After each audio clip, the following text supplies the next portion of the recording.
Hai teman-teman semua, terutama para penggiat kripto atau kripto entusias. Di video kali ini saya akan mengupas tuntas tentang perpajakan di kripto yang telah ditetapkan aturannya melalui Peraturan Menteri Keuangan Nomor 68 Tahun 2022 ini.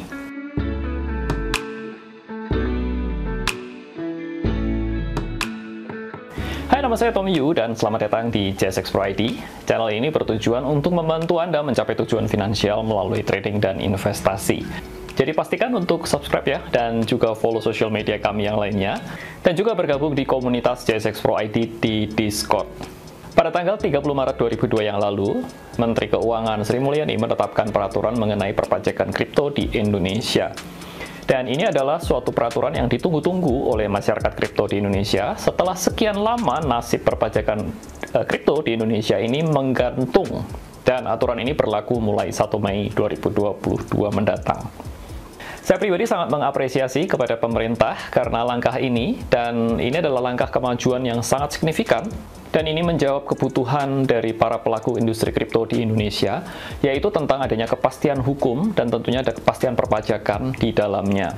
Dengan keluarnya peraturan ini, itu artinya pemerintah Indonesia welcome terhadap kripto dan tidak seperti negara-negara yang lainnya ya, seperti contohnya di China itu kan benar-benar melakukan ban atas seluruh industri kripto di negerinya. Sebelum saya membahas lebih jauh, saya akan menjawab beberapa komentar atau pertanyaan yang paling sering ditanyakan, yaitu, Bang, emang kripto legal, kok sudah dipajaki? Kripto di Indonesia itu legal kepemilikannya, dan Anda dapat memiliki aset kripto, dan aset kripto ini tetapi hanya dapat digunakan sebagai komoditas, jadi perlakuannya itu sama seperti komoditas ya, tidak dapat digunakan sebagai alat pembayaran.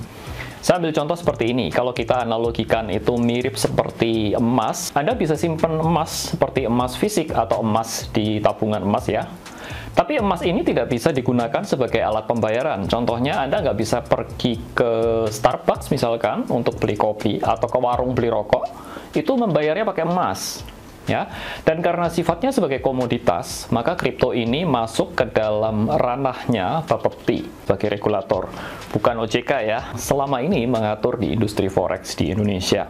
Aturan perpajakan yang di video ini saya rangkum dari Peraturan Menteri Keuangan, yaitu PMK 68, ya, garis miring PMK 03 tahun 2022. Dan bila teman-teman ingin tahu lebih lanjut, itu bisa membacanya lebih detail di PMK tersebut. Disclaimer terlebih dulu ya, saya bukan penasihat perpajakan dan juga bukan seorang yang ahli di bidang perpajakan. Dan semua yang ada di video ini tuh hanya pemahaman saya terhadap aturan tersebut yang saya tuangkan dalam bentuk video untuk membantu teman-teman semua lebih memahami isi dari PMK tersebut. Bila ada hal yang salah dalam menyampaikan, mohon dikoreksi, dan juga teman-teman yang lebih tahu tentang perpajakan, saya persilakan untuk bisa memberikan komentar di bawah ya, demi kemajuan dan perbaikan bersama. Pajak yang akan dikenakan itu ada dua jenis. Ya, yang pertama adalah pajak ketika kita membeli dan pajak ketika kita menjual. Untuk transaksi yang dilakukan di PFAK, yaitu pedagang fisik aset kripto, ini adalah sebutan untuk exchanger yang terregulasi oleh Bapepti. Ya, dalam hal ini adalah exchanger lokal. Itu ketika kita beli, itu akan dikenakan PPN atau pajak pertambahan nilai dengan besaran 1% dari tarif PPN umum yang berlaku. Yaitu bila PPN-nya 11%, artinya PPN yang berlaku di transaksi kripto adalah 0,11%. Pajak ketika menjual akan dikenakan PPh 22, yaitu pajak penghasilan final sebesar 0,1%. Jadi totalnya ketika Anda melakukan beli, kemudian menjualnya, itu sebesar 0,21%. Untuk transaksi di exchanger yang non-PFAK, yaitu berlaku pajaknya itu lebih besar, yaitu 2 kali lipatnya. Yaitu sebesar seperti ini. Jika Anda beli, itu akan dikenakan PPN, yaitu 2% dari tarif PPN yang berlaku, atau sebesar 0,22%, dan bila menjualnya akan dikenakan PPh final sebesar 0,2%.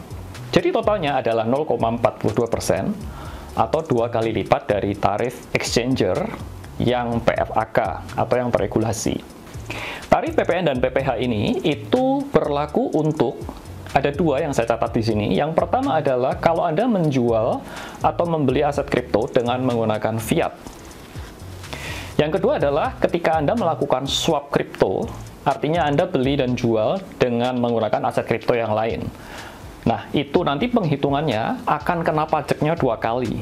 Jadi Anda mesti perlu perhatikan di sini. Misalkan Anda beli BTC dengan menggunakan fiat.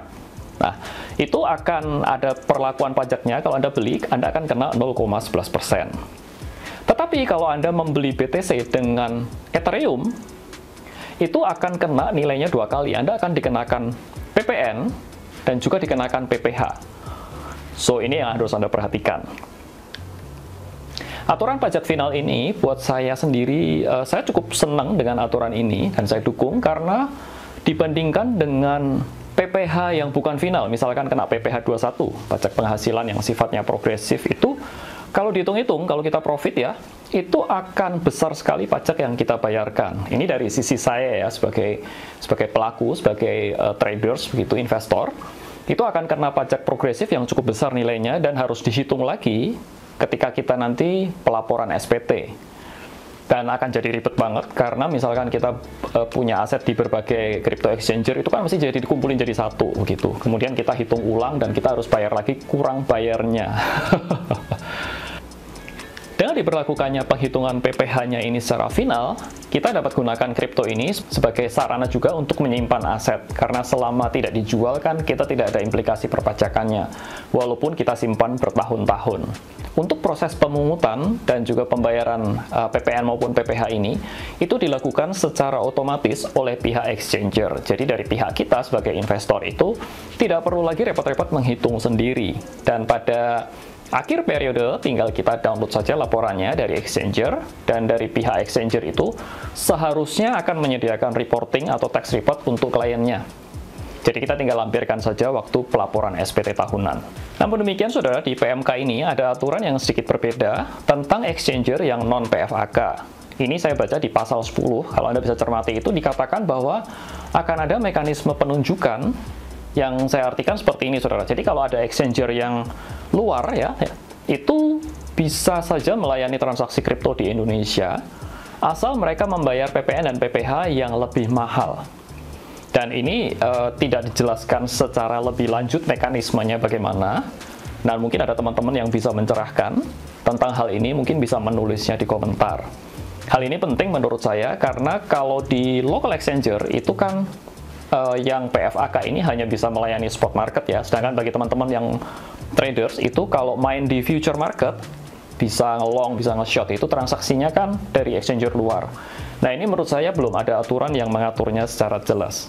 Kesimpulan dari aturan PMK 68 ini menurut saya merupakan langkah yang bagus dan juga merupakan bukti keseriusan pemerintah di dalam mengembrace atau me-welcome kripto sebagai bagian dari industri keuangan, yang khususnya adalah pasar derivatif atau komoditas di Indonesia. Pajak yang dikenakan itu final dan lebih simpel dalam penghitungannya. Dan bagi mereka yang trading atau berinvestasi di exchanger yang non-PFAK ini, masih belum jelas ya perlakuan aturannya. Dan juga yang terakhir adalah hati-hati bila melakukan transaksi swap kripto, karena pajak yang dikenakannya itu 2 kali. Demikian teman-teman semua ulasan dan review singkat tentang aturan perpajakan kripto di Indonesia. Semoga mencerahkan ya, dan kalau ada input atau masukan silahkan bisa tulis di kolom komentar di bawah. Terima kasih sudah menonton video ini sampai habis, dan jangan lupa untuk subscribe karena channel ini akan membantu Anda mencapai tujuan finansial Anda dengan lebih cepat melalui trading dan berinvestasi. Nama saya Tommy Yu, dan tak lupa saya ucapkan salam sukses buat Anda dan cuan selalu.